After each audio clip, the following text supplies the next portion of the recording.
Olá, pessoal, vamos começar mais um Papo de Compadres, episódio número 61, novamente aqui no estúdio, que a gente já gravou o episódio anterior, que ficou ótimo, espero que vocês tenham assistido e gostado, da Iris, uma história incrível de superação, e agora o episódio 61, direto aqui de São Paulo, novamente, ao lado da minha esposa querida Carol Gonçalves. Olá, pessoal, um prazer estar aqui novamente. E hoje eu estou muito feliz, porque quando o nome dele chegou, eu já reconheci de primeira, vocês vão reconhecer também. E quando a gente estudou a história, né, como é que a gente ia gravar esse podcast, eu vi muita coisa em comum. A Carol vai apresentar ele, porque ela sempre apresenta super bem, mas a gente vai falar aqui de história em quadrinho, cinema, livro e fé. Enfim, a gente vai longe aqui. E eu estou muito feliz com a presença desse convidado que a Carol vai apresentar para vocês. Vamos lá. Hoje a gente recebe um convidado que tem a alma dividida entre o palco, as telas e as páginas dos quadrinhos. Felipe Fogosi é ator desde os 15 anos, começou trabalhando em locadora, estudou roteiro em Los Angeles, apresentou programa de aventura na Globo, escreveu histórias em quadrinhos que misturam tecnologia e fé e vive uma jornada espiritual que o conecta com o propósito em tudo o que faz. Felipe é daqueles artistas que estão sempre se reinventando. E por trás de cada personagem existe um autor e um homem de fé. Hoje ele compartilha com a gente como conciliar arte, negócios, criatividade, gestão, propósito e resultados. Seja bem-vindo, Felipe. Tudo bem, obrigado pelo convite, muito bacana estar com vocês aqui. Parabéns pelo podcast também. E é isso, né?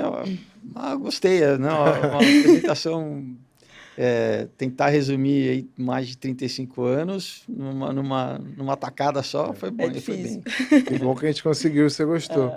Ela falou de propósito, fé. Eu não ia começar com essa pergunta, não, que a gente estava conversando aqui em off, né? Ia falar de quadrinho, mas a gente não pode esquecer de falar que você falou um negócio super interessante, que acho que todo mundo tem que estar... Muita gente deve estar ligado. Eu que nunca conectei quadrinho com cinema, mas a gente vai voltar nesse assunto.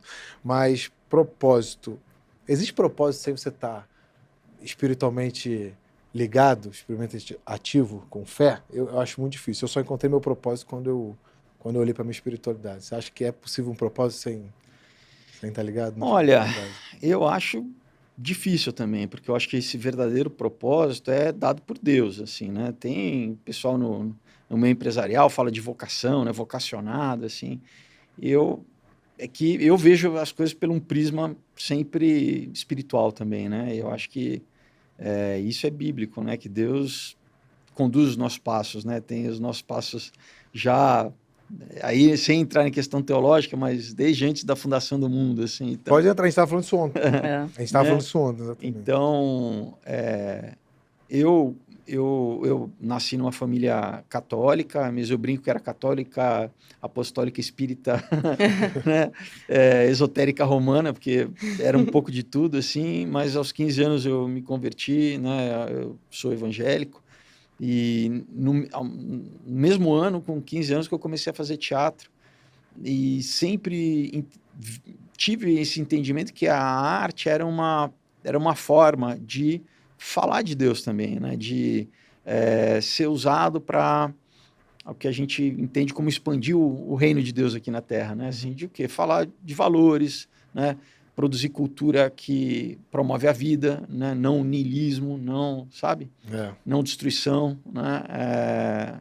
Inclusive, né, o livro que eu trouxe para vocês, né, um outro dia que é um dos meus, né, lançamentos, esse aqui eu ganhei um prêmio do Ministério da Cultura no ano de 2000. Legal.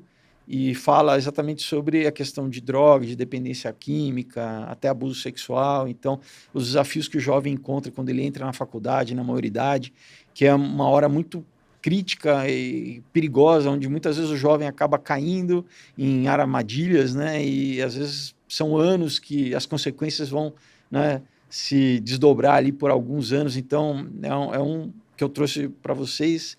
Então, é esse entendimento, porque eu acho que, de certa forma, é fácil, assim, você...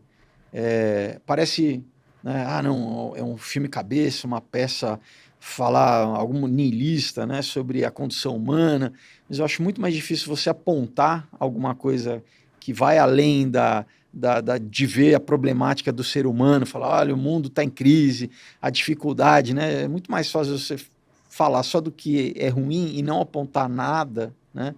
Nenhuma reflexão, nenhuma transcendência, nenhuma redenção, né? E ficar só, sabe, remoendo a mazela, a dificuldade, assim. Então, e eu acho que ao longo dos anos, né, cada vez mais eu fui ganhando, né, eu atribuo a Deus que foi me dando mais consciência de que os dons e os talentos são dados para a gente.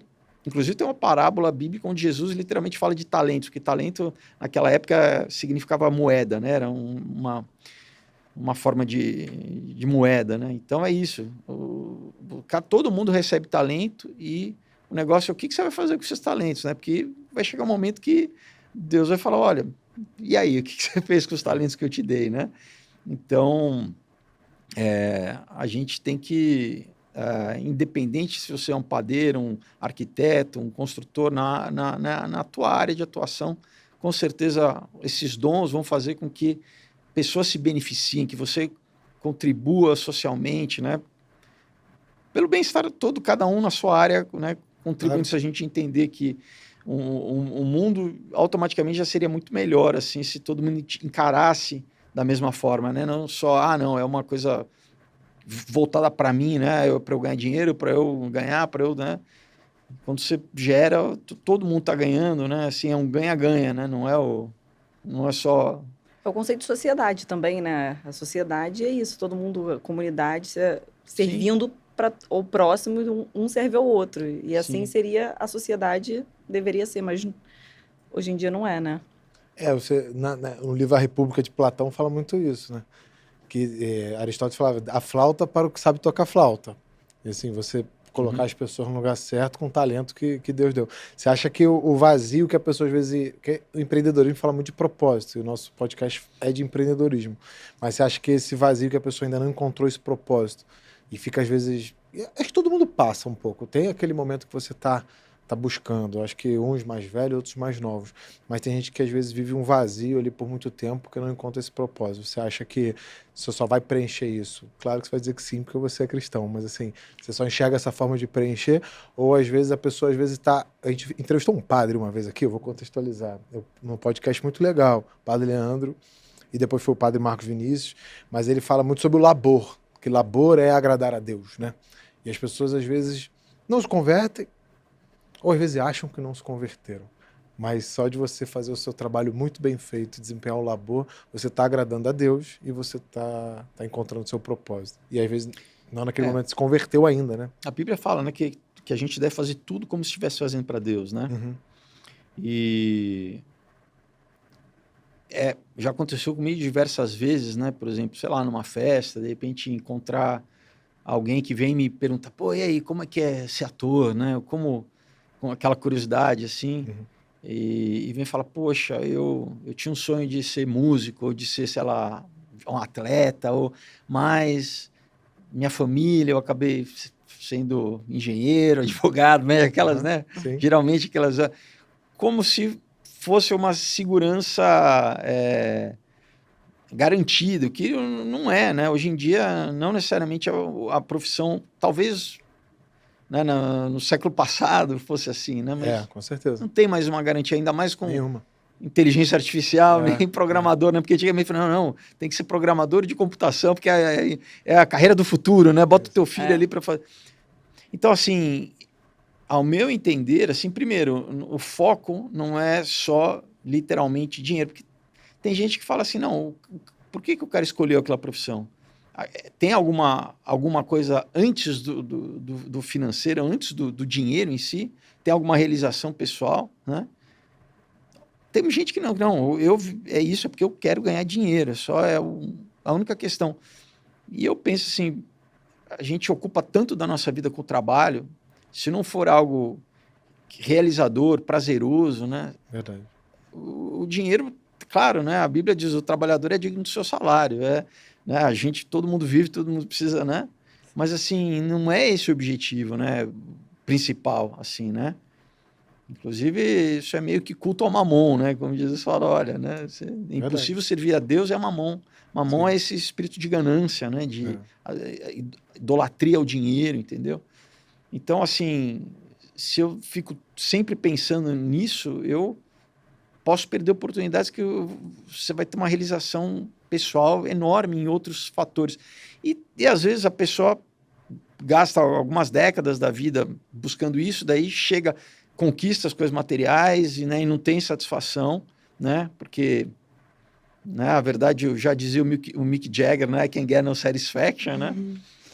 E aí, talvez a pessoa daí geralmente começa a despertar o que falavam, né? A crise da meia-idade, né? Muitas vezes é esse momento que eu falo, poxa, eu já conquistei as coisas para ter a validação social, que às vezes, né, eu precisava ter o carro X, ou fazer parte do clube Y, né? Ter o apartamento no tal, para...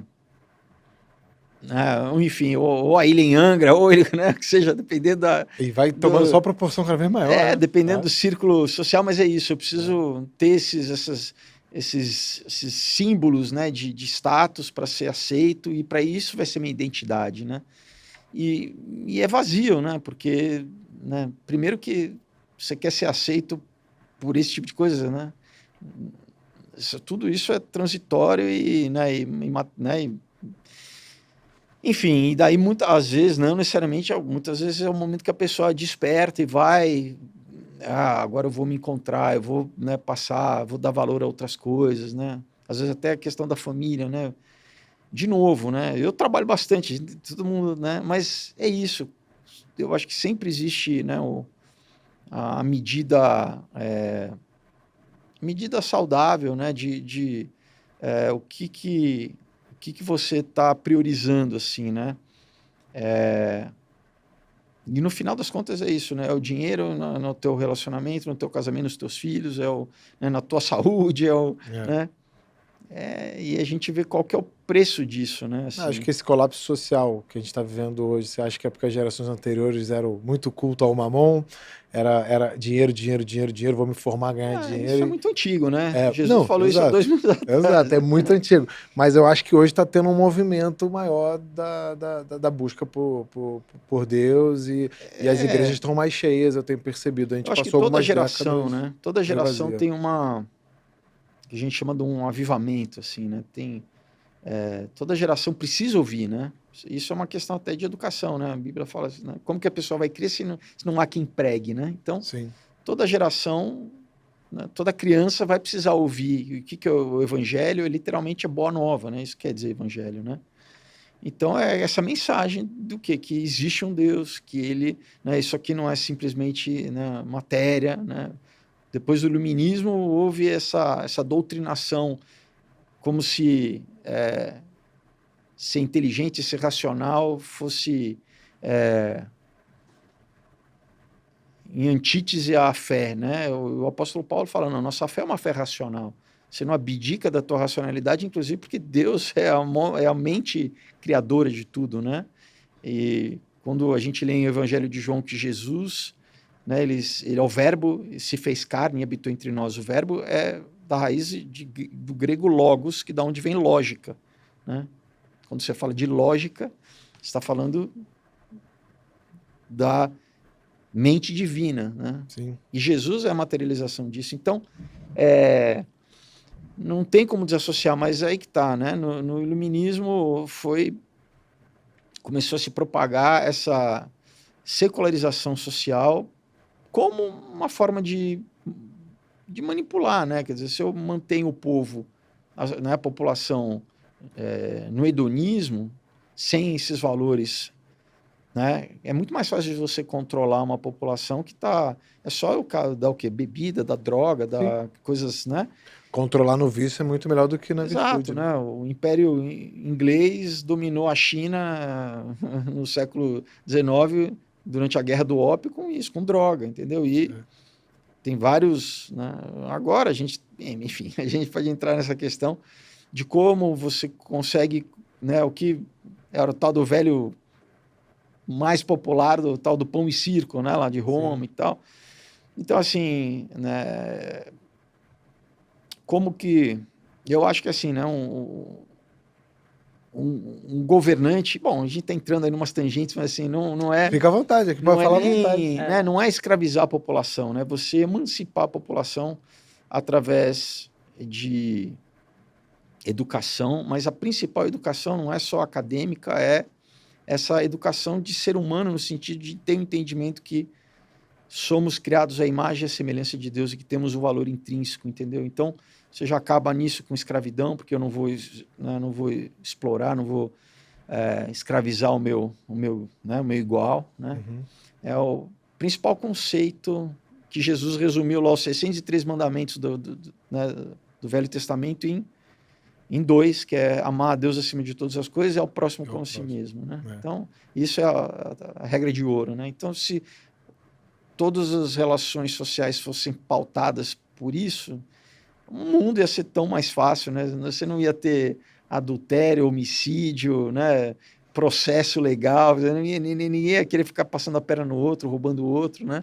Eu acho legal a frase que você falou, amará o próximo como a ti mesmo. E é muito enfático ali a Bíblia no próximo, né? Porque às vezes você faz uma operação para mandar um caminhão para um outro estado e você quer ajudar quem está longe, uma criança que precisa na África, mas você não está de olho ali numa pessoa ali que às vezes está na sua rua, Sim, um morador de rua e tal, sim. né? A Bíblia é muito enfática como o próximo, porque difícil é você amar o próximo mesmo. Às vezes até dentro da tua casa, né? Tua Dentro família, da casa, né? porque você conhece os defeitos Exato, e tal. Então, assim, amar ao próximo é muito desafiador. E a ti mesmo também, que muita gente Sim. também não se ama, né? No fundo, né? Só o fato de você Se não se destrói, preocupar né? com o que você come, com o Exato. que você assiste, com o que você ouve, você não está Exato. amando a ti mesmo, né? Exato. A Bíblia é muito enfática. Mas você falou assim, você entrou em pão e circo e tal, que tem... Circo é arte, você é da arte. Você teve muita dificuldade de fazer arte para passar uma mensagem totalmente contra que a arte passou durante todo esse tempo. Eu faria uma diferenciação entre arte e entretenimento, né? Boa. Curti essa Tem uma aí. coisa... Isso aí dá cortes, né? Realmente, arte e entretenimento, agora isso... Na hora não que os seja convidados ruim falam, que entretenimento, né? travam as coisas na minha cabeça, assim. Verdade. Entretenimento é só para, muitas vezes, de te entreter, no sentido de passar o tempo, né? De você... A arte, a verdadeira arte, no fundo, ela te chama para pensar, para refletir, né? Recodificar. Então, são coisas um pouquinho diferentes, assim, né? Não que a arte não possa entreter também, né?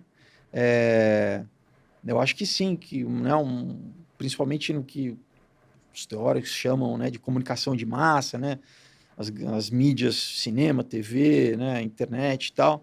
Você pode fazer um conteúdo que tenha, né, uma estética, que tenha um apreço artístico, que tenha um pensamento e que também divirta, engaje, né? E é isso, assim, eu acho que você cria um público, às vezes, vamos dizer, numa dieta muito rasa, assim, muito, sabe, pobre, fazendo uma analogia com alimentação, de nutrientes muito, né, um fast food muito, né, que aqui não está alimentando, na verdade, né, aquilo está, na verdade, fazendo mal, né. Enquanto o outro ponto, você né, e aí é aquele dilema talvez do pai, né, pode ser que eu tenha que demore um pouquinho mais para educar, até aprender, até ganhar o gosto, né? Mas a partir do momento que ganhou o gosto, você já está muito mais, né? O teu palato está muito mais diverso, né? Você consegue apreciar muito mais coisas. Então, é isso. Eu gosto de desmistificar tanto o que chamam da alta arte, né? Assim, nossa, ver uma sinfonia, uma música clássica, não, mas isso é cabeção demais, assim.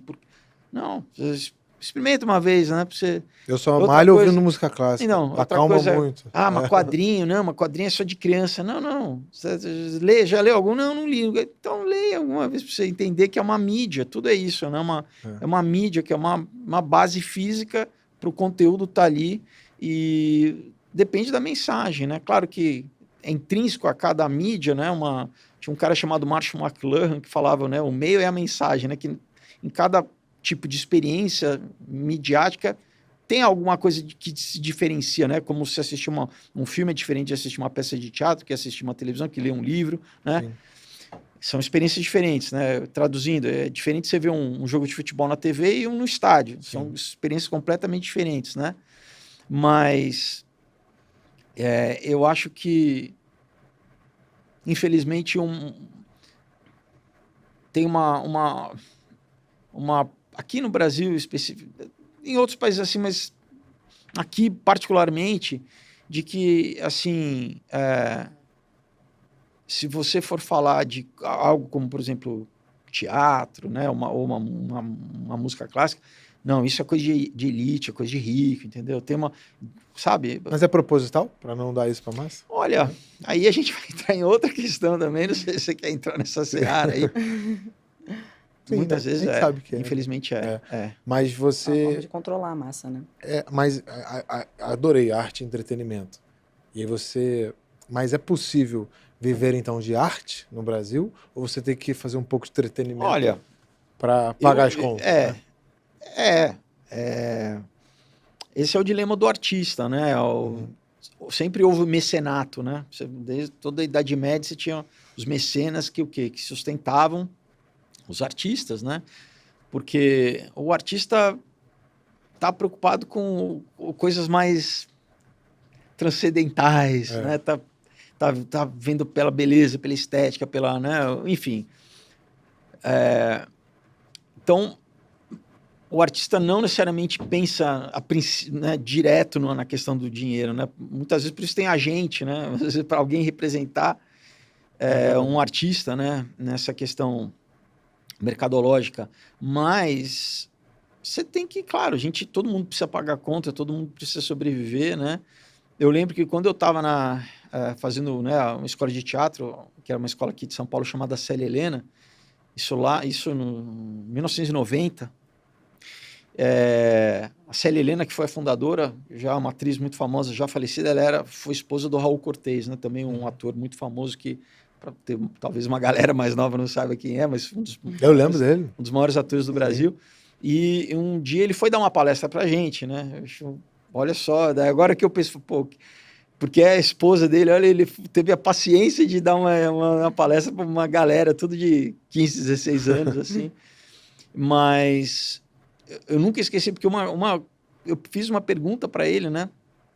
Nessa coisa, poxa, mas se o ator só deve fazer teatro, que é a coisa mais pura, ou se essa coisa do comercial da televisão, né? E ele falou com muita sapiência, né? Falou assim, olha, o ator, primeiro que é uma profissão muito restrita no Brasil, o mercado é muito pequeno, né? Então, quanto mais versátil o ator for, melhor. O ator tem que fazer, na verdade, tudo. Tem que fazer teatro, TV, cinema, rádio, circo. Quanto mais vertentes, melhor, né? Então, essa é uma coisa que eu, na hora, abri minha cabecinha e eu sempre entendi isso, assim, mesmo, né, eu comecei a trabalhar na Globo com 17 anos, assim, mas terminava uma novela, eu ia fazer teatro, eu quis, né, depois eu fui fazer faculdade de cinema, comecei, né, eu já escrevia de forma amadora, mas comecei a escrever mais, né, fui tendo, vamos dizer, opções de né, leque, assim, também de não ficar preso, novamente, alguém que faz ADM, é muito amplo, porque toda empresa precisa de um administrador, né? Sim. Você mesmo pode, né, empreender, abrir sua empresa, mas mesmo assim, né? Então, o número de vagas no Brasil para alguém, por exemplo, que faz ADM, para alguém que faz artes cênicas, é completamente díspare, assim, né? Então, e nisso, né? Mas, de novo, né? Eu não sei fazer outra coisa, eu não vou fazer, né? A gente vai aprendendo, né? Eu também sou contra essa coisa do artista completamente, né, viajandão, assim, que não sabe. Não, você tem que... Até para não ser lesado também, né? Numa negociação, né? Porque, infelizmente, tem tubarão aí em tudo quanto é meio, né?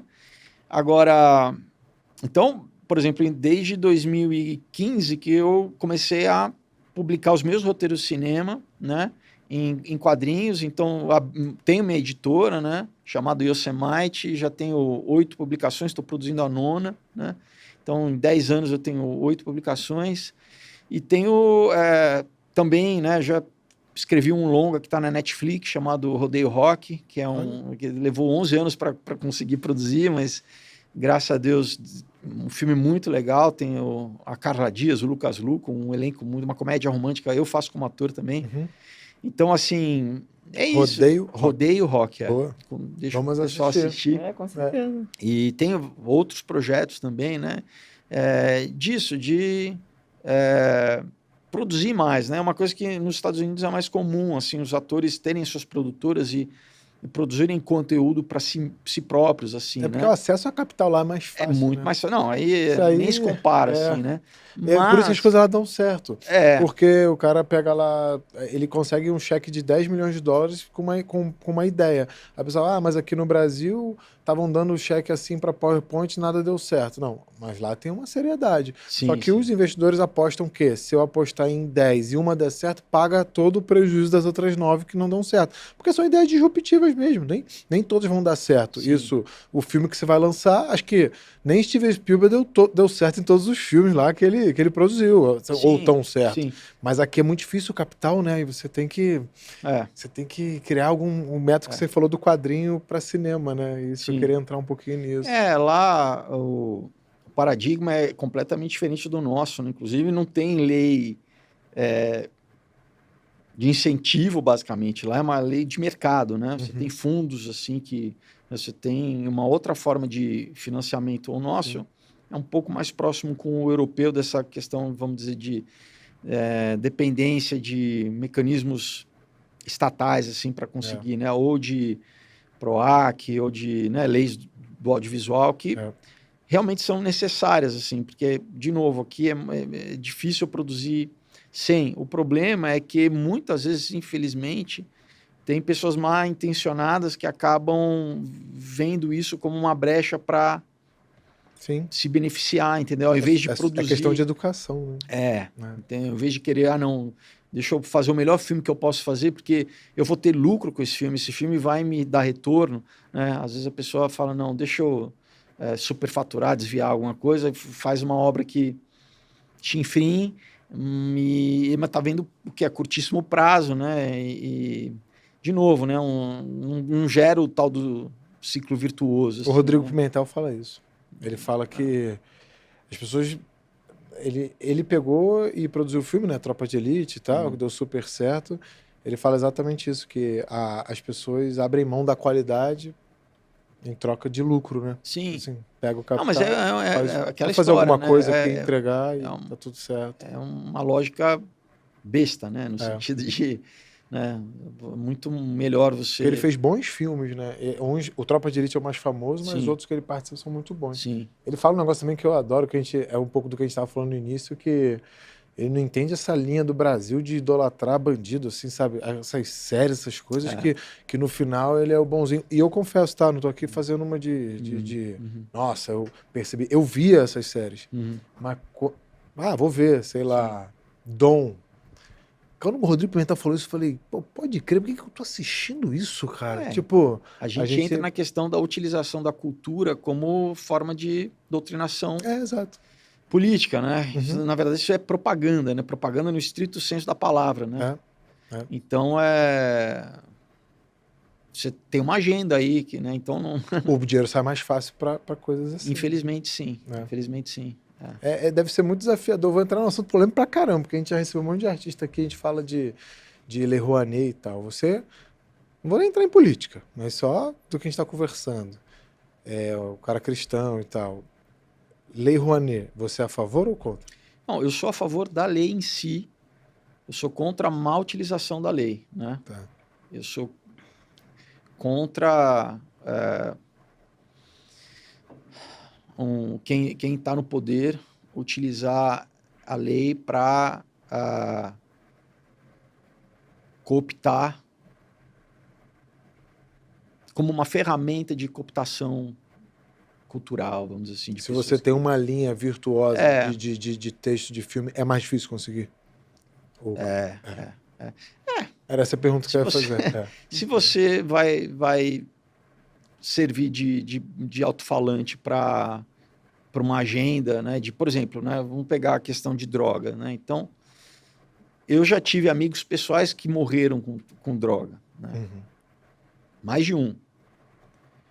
Pessoas com potencial enorme. A gente teve também, né? Sim. Né? E aí você vê o custo social disso.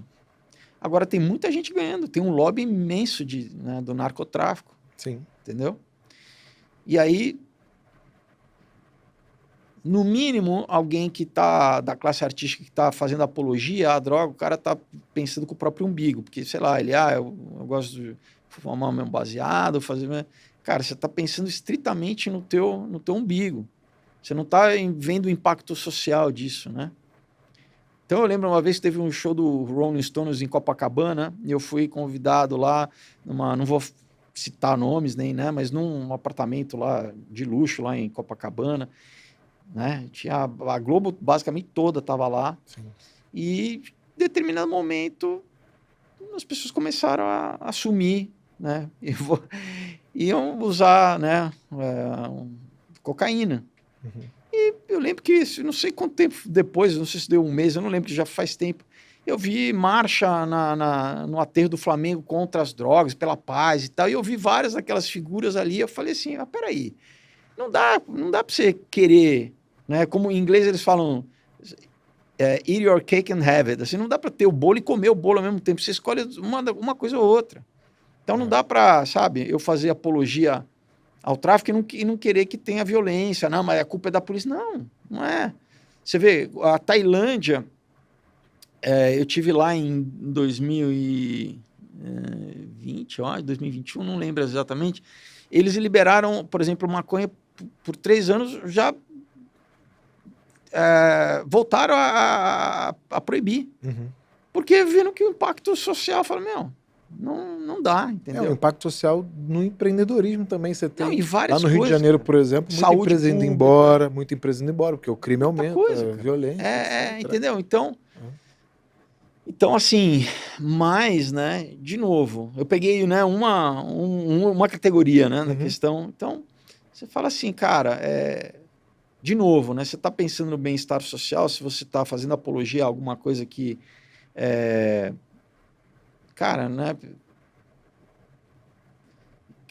Primeiro gera vício, gera, né? Voltando ao assunto de vício e virtude, né? Você está afastando, tá levando as esferas, né? Pessoal, individual, né? A questão de saúde pública, mas a questão de segurança pública, né? Isso é negativo, né? É tão difícil ver que é negativo, né? Então, assim, mas tem um lobby que é muito, muito forte, que vai, né, que vai querer ter ali parlamentares votando leis a favor dos interesses desse lobby. A favor da população, do filho que vai morrer, do filho que vai ser baleado. Não estão pensando, estão pensando no lucro, né? E aí, você tem os... enfim, mas tem, infelizmente, gente que, ou realmente artistas que acreditam nisso, né? Então, eu acho que enganados, iludidos, né? E tem alguns que sabem e que decidem, não é meu problema, eu vou ver, cada um, o mundo é assim, cada um vê o seu, né? E se presta a ser porta-voz de algo, entendeu? Então, é isso, tudo são escolhas, né? Então, esse é o morno que a Bíblia critica? Não, esse não é nem o morno, esse é o... esse escolheu um lado. Esse escolheu um lado, né? O morno é o que acho que não é com ele, né? Que não, eu não sou afetado, né? E prefiro enfiar a cabeça no buraco, e esse é o morno, né? Legal, o assunto tá muito bom, né? Pois é. Porque a gente está conectando com o empreendedorismo legal. Eu queria agora ir para a parte técnica, assim, quando você fala quadrinhos, você falou que quadrinho tem total relação com o cinema, né? Uhum. E esse é um caminho de você chegar ao cinema, porque o cinema é caro. E até ele despertou um negócio, realmente, Hollywood não para de lançar filme que veio do quadrinho, né? Sim. Cada hora é um super-herói que eu nem conheço. Mas não só de super-herói, né? Tem muitos filmes, por exemplo, tem um filme chamado Estrada para Perdição com o Tom Hanks, que ele nasceu de quadrinho. Jura? Sim. É porque quando fala quadrinho, ignorância pura. Quando quadrinho pra mim é herói, comédia, Exato. pra mim é Turma da Mônica, Exato. que é o meu quadrinho. Exato. Mas tem quadrinho profundo, assim, tipo, de história profunda. Esse é um quadrinho? Você tem que dar no final, mas já dando spoiler. Só quero passar. É quadrinho. Mas enfim, é isso que é uma coisa que eu também procuro aqui no Brasil popularizar, né? mudar o conceito de gente que acha que quadrinho é automaticamente para criança. Né?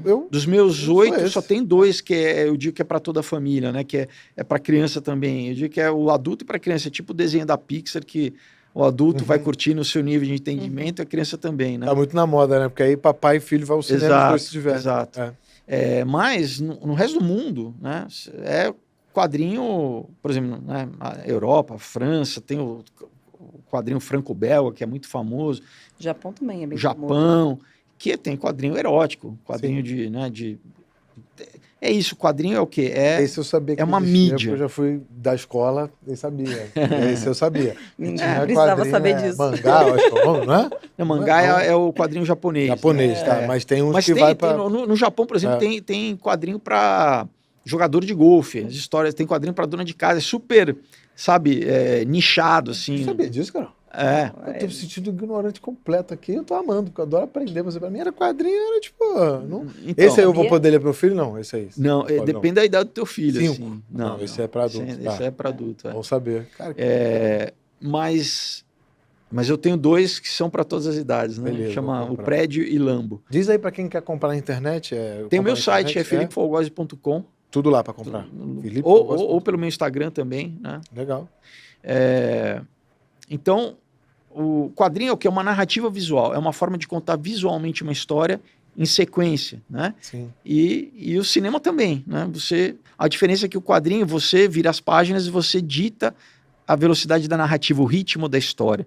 No cinema, não, na TV você senta e é igual numa montanha-russa, né? Você sentou, ela vai te levar até o fim, sim, né? Sim. No quadrinho, não. O quadrinho, você, se quiser ficar 5 minutos apreciando uma página, você fica. Você que vai, né? Volta, lê de novo, entendeu? Então, eu acho que é até mais interativo, no sentido... Mas é tão imersivo quanto, né? Muita gente me escreve depois, né? Manda uma mensagem, um direct, né? No Instagram, fala, poxa, me emocionei, chorei, ri, né? Adulto, homem, mulher, enfim. Muitas vezes a pessoa compra comigo o quadrinho pela primeira vez por causa do meu trabalho de ator, me conhece da TV e, né, vou experimentar e fala isso, fala, poxa, eu não imaginava que eu fosse, né, ter essa experiência assim tão né, emocionante de esquecer que eu estava lendo, enfim. Eu já vou ler no avião, eu tô aqui curioso. Então, assim, é isso que eu tenho ao longo tenho aí ao longo dos anos tentado fazer com que as pessoas, né, entendam, abram a chave que não, é mais uma opção de conteúdo, de entretenimento, de arte, assim, para você, né, se divertir agora, principalmente nessa época que a gente vive tão de tela, sabe? Tudo é tela, sabe? Sair um pouco de tela, né? Pega alguma coisa mais tátil, assim, experimentar, né? Algo... A leitura é diferente, a experiência é diferente, assim. Nem no Kindle eu me divirto tanto quanto no livro. Não, é completamente diferente. E eu acho que eu passo uma imagem pro meu filho também de que ele acha que... Ele não entende que aquilo é um Kindle, né? Sim. Pra ele eu tô vendo um iPad, né? Alguma coisa do tipo. Sim. Falo isso muito com ela. Tem um podcast que eu assisti que o filho da pessoa falava, o pai estava exigindo que o filho lesse. Aí a pessoa, mas você não lê? E aí ele falou assim, cara, pior que eu leio muito, mas leio em Kindle, ou às vezes leio no meu quarto. E aí ele se forçou a ler em locais onde o filho passar, livro. Sim. Que aí ele associa, né? Porque de fato o Kindle parece um iPad que você tá vendo um vídeo ali. E tudo né, somos seres miméticos, né? A gente reproduz comportamento, né? O meu pai era um leitor de quadrinho, né? Nasci em 74, meu pai já lia quadrinho e lia quadrinho adulto na época e antes de ser alfabetizado já comprava os quadrinhos infantis, Turma da Mônica, na época Recruta Zero, né? Os heróis, Marvel, DC. E aí, na adolescência, eu fui descobrindo já o que a gente chama de novela gráfica, né? Graphic novel, que é o que eu faço com um acabamento diferente, não é o gibi, né? O folha ali já fica, bonitão, parece até um 3D aí os desenhos, Não tem a pegada da Turma da Mônica. Eu só tô falando Turma da Mônica, acho que é o único gibi que eu li. Sim, então, eu tô amando, mas você vai desbloquear coisa na minha cabeça. E 90% do brasileiro, né? Assim, ou Turma da Mônica ou Disney, né? Sim. No máximo um super-herói, assim. O Matheus ganhou agora um quadrinho do filme do Divertidamente. É o filme contado em quadrinho. Ele tá pois ele é amor. É verdade. E você, a intenção é transformar isso em filme? Você está falando alguma coisa do tipo? Sim, eu nasceu como roteiro de audiovisual, né? Eu adaptei, para mim sou muito realizado, né? Hoje na minha estante ter junto com aquilo que eu lia os meus próprios quadrinhos, né? Sim. Mas eu gostaria muito que também virasse audiovisual pela facilidade que o audiovisual tem de disseminar, né? Querendo ou não, Pois é, ainda é o que né? o pessoal mais assiste, né? E então, assim, eu falo que eu sou um contador de história, né? Eu gosto de contar história. Seu propósito é contar a história? Você falou de propósito. Eu acho que as histórias, elas engajam, elas, né, emocionam, elas transformam, elas têm... Ficou agora, né, de agora não, já tem algum tempo que é moda, né, no meio corporativo, tal do storytelling e tal, né?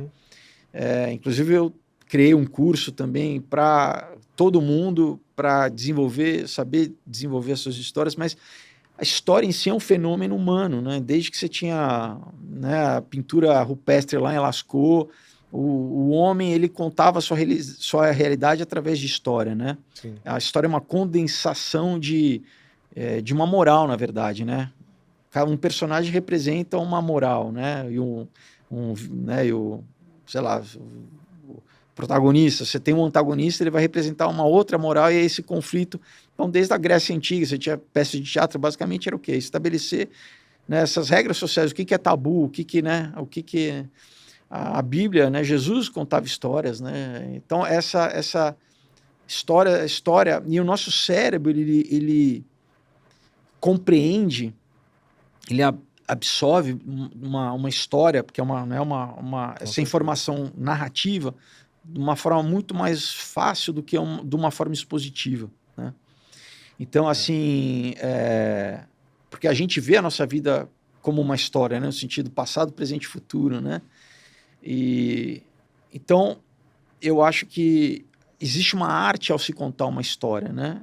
Porque, de novo, uma história bem contada te marca. Provavelmente vocês devem ter filmes que vocês viram ou algum livro que vocês leram criança que até hoje vocês citam, que te marcou. Claro. Meu pai era um grande contador de história. Então, e a história que ele contava eu conto pro Matheus. As mesmas histórias. E ele adora. A história exatamente vamos dizer, é uma pílula de verdades, vamos dizer assim, no fundo de moral e de ética que podem atravessar gerações, né? Na verdade, a maioria das grandes histórias atravessam gerações, né? A Odisseia, a Ilíada, né? A Bíblia, né? Com todas as suas histórias, né? A gente tem um exemplo muito, muito popular agora. A gente estava a caminho daqui de um táxi e assim, a gente tá ali trabalhando, respondendo e tal. E aí o taxista pegou mandando um áudio contando uma história, cheio de detalhe a história, né? Quando vi, eu tava, cara, não é fofoca não, porque eu nem sei quem é ele, quem é a pessoa que ele tá falando, mas a história era boa. Ele, não, porque fulano e tal, não sei o quê, ele acabou tendo um infarto, porque ele teve um problema com a filha e tal, e quando vi, tava o cara aqui de butuca já, porque era uma história. Sim. A gente, assim, como é que isso vai terminar? Né? Tipo, tirou... A gente parou de trabalhar por causa da história, né? E não é fofoca, porque eu não vou contar isso pra ninguém, nem eu sei quem é o taxista, quem é a pessoa. Então, realmente, a história conecta muito fácil. É a forma mais fácil de educar, na verdade, né? Claro que você... Até mesmo para fórmula de química, muitas vezes você, né, cria uma historinha. Sim, né? Ou uma musiquinha. Uma musiquinha, né? Então, é isso, assim, é uma forma de você engajar, principalmente no nosso lado direito do cérebro. A educação antigamente era se reunir na praça e contar histórias, né? A gente que fez esse método há pouco tempo com sala de aula e outros métodos. Exato. Mas a gente formava os grandes pensadores, né? Sim. Sócrates, a escola de Platão era assim. Era uma escola livre, onde ali eles peripatética. Tinham, Aristóteles como o melhor aluno dele, que era um cara super diferenciado. Hoje a gente estava conversando com um amigo nosso que é médico, né? Que aí ele falou assim, não, eu tenho um cara, que ele é muito bom, e ele é biomédico, ele é físico e ele é médico. Eu falei, então ele é um filósofo antigo, né? Porque Aristóteles era tipo isso, né? Sim. Físico, médico e tal, e no final ele aglutinava tudo, contando história. Essa tradição vem, na verdade, até o iluminismo, né? Que você tinha o que ele é chamado os homens da Renascença, né? Renaissance Man, que eram... eles chamam polymath, né? Em inglês, que é esse tipo do Leonardo da Vinci, que era... Sim. né? Os caras dominavam vários campos, assim, né? De tudo, Enfim, é isso, né? Que, infelizmente, essa padronização muitas vezes vai reduzindo, né? Reduzindo, assim, né? A gente chega hoje em matéria de nível artístico. Sempre pode piorar tudo na vida.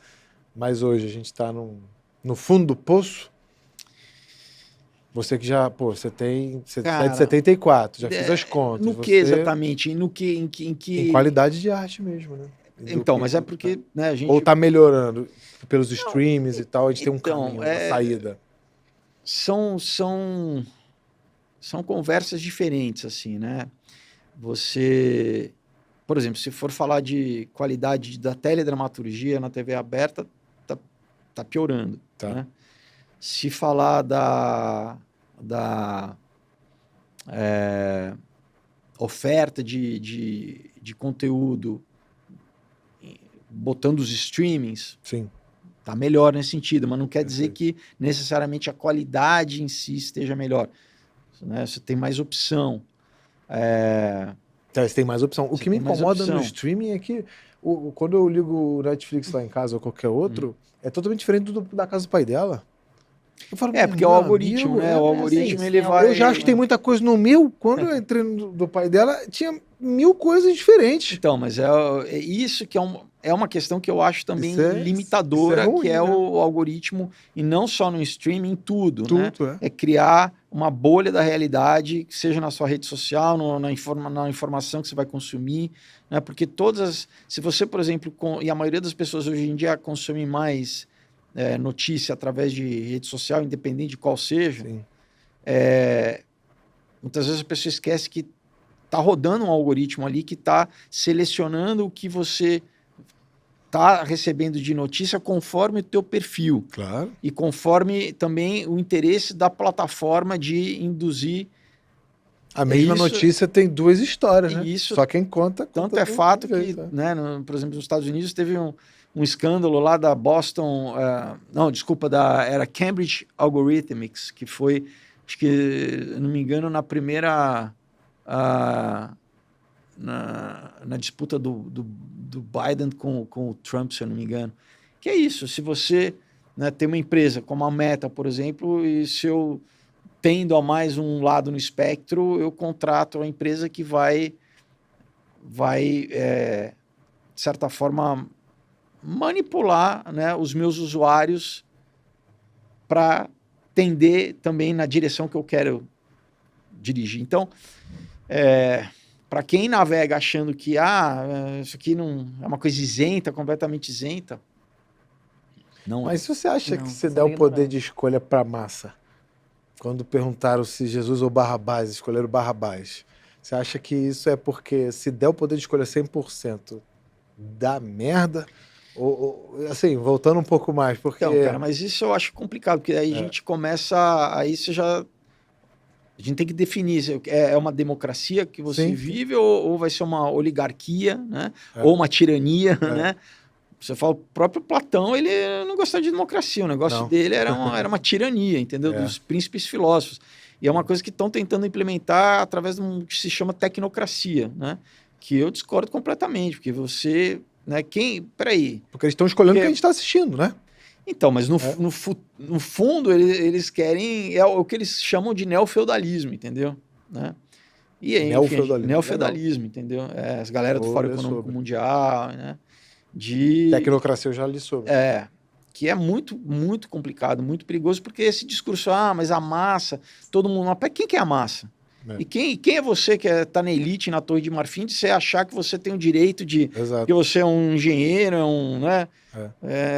Peraí, né? Cadê a liberdade intrínseca a cada ser humano de fazer a sua escolha?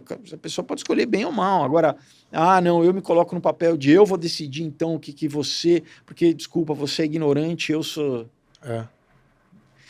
Exato, então, quis trazer essa reflexão, porque ao mesmo tempo que o algoritmo te dá essa liberdade de escolha, ele também te direciona a escolha. Não, mas é isso que a gente tá falando. Eu queria saber se esse é o objetivo do controle da massa, porque muito se lê que se você deixa a gente entra no livre-arbítrio, é super interessante. As pessoas Né? param de ser formadores de opinião. Mas né? é que Elas tá, só são não é dissipadores de educar opiniões de verdade, né? Não é educar. Não é educar, manipular. Né? é manipular e controlar, né? É. Então, na verdade, você não quer uma população educada, emancipada, você quer uma população ignorante que vai ser muito mais facilmente controlada, né? É.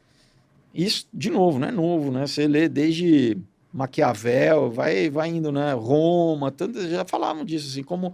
Porque chega um momento que a elite fala assim, bom, nós somos uma minoria, né? E tem esse povo aí, como que a gente vai controlar? Mas É melhor que nos amem ou nos temam, né?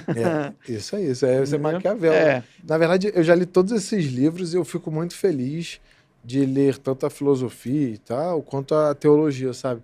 Porque ao mesmo tempo que eles pregam esse controle, né? Está ali na minha torre, ali eu controlo, os príncipes filósofos e tal, vem a teologia, né? Vem a história de Jesus e dizendo que que todo mundo é igual. Exato. E esse equilíbrio que é muito maneiro. Por isso que né, quer dizer, claro que não foi por isso que ninguém tirava a vida dele, ele deu a vida dele porque precisava de uma coisa muito mais profunda, que era pagar o nosso pecado, né, de cada um, né, da humanidade. Então, ele veio literalmente para dar a sua vida. Mas, assim, um dos motivos da classe dominante sacerdotal da época dos fariseus odiarem ele é porque exatamente o discurso era esse, né? Você fala, vocês estão escravizando o povo, né?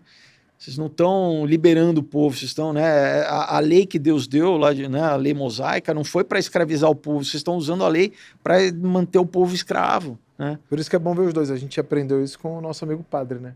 Que a gente descobriu que eles fazem filosofia, 5 anos, depois eles fazem a teologia, né? Acho que são 9 anos. Eu posso estar errado, mas uma década estudando. O importante é falar que independente, ninguém precisa fazer teologia para acreditar em Deus. Não, assim, claro, né? mas eu digo assim, esses dois lados da filosofia que prega essa separação e vem Deus na teologia. O importante é isso, a gente lê com entendimento, e claro que isso, né, leva uma vida, assim, para você se educar, mas às vezes o pessoal, não, porque Platão, aí, porque, não, então se eu falar do Platão deve ser bacana, porque Platão é Platão, mas peraí, será que o Platão estava correto? Eu fico lendo as coisas, eu fico assim... Na ideia dele, né? Eu não concordo com muita coisa do Platão. Assim. Você fica olhando assim e fala, cara, isso não tem como dar certo. Não. Tipo, tanto é que ele depois conseguiu ser governador de uma cidade e colapsou, né? Com as ideias dele. Sim. Assim, quando ele colocou tem em prática... questão utópica no Platão. Exato. Porque é isso. E no fundo a gente acaba entrando na... E olha como isso é sério. Porque isso vai dar na União Soviética, isso vai dar no socialismo. Sim. Essa utopia, né, a utopia marxista vem de Platão, entendeu? E na verdade utopia é o quê? É o não lugar. Não existe. A utopia, o sentido da palavra é esse. Então, é o que você quer substituir uma coisa que a Bíblia chama de Jerusalém celestial. Só existe uma sociedade perfeita quando os homens tiverem tido seus corações transformados por Deus. Enquanto o ser humano não tiver tido seu coração transformado, nenhuma sociedade vai ser ideal, porque sempre você vai estar tendo um Caim e um Abel, um querendo matar o outro, roubar o outro, usurpar do outro. Então, isso só acontece no quê? Quando, né, biblicamente diz que vai haver esse momento, né, de uma Jerusalém celestial, onde seria esse lugar que o homem tenta substituir o Estado, né? E mesmo na Bíblia, Nabucodonosor, né?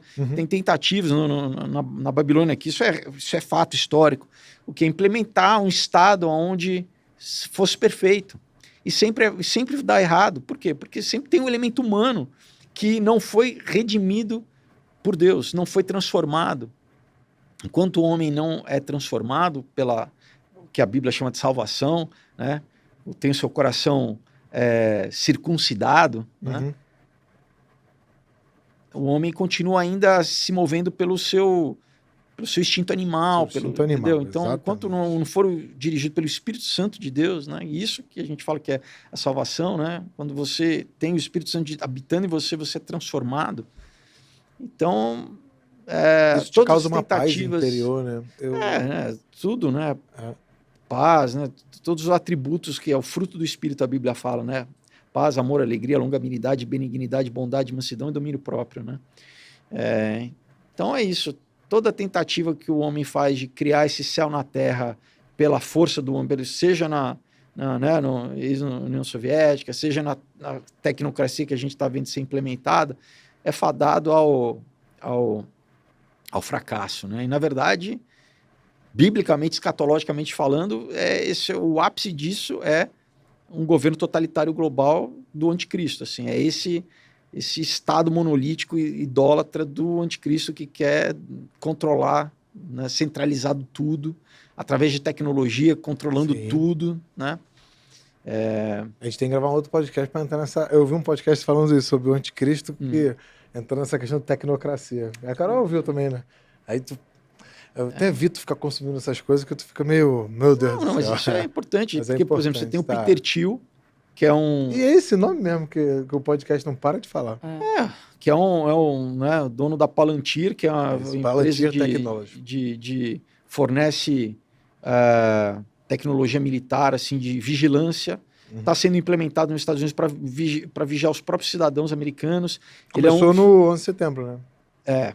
Pra É um vigiar dos, todo é um mundo dos depois do conselheiros do Trump, foi o cara que bancou a carreira do J.D. Vance, que é o vice do Trump, né, desde senador até vice-presidente.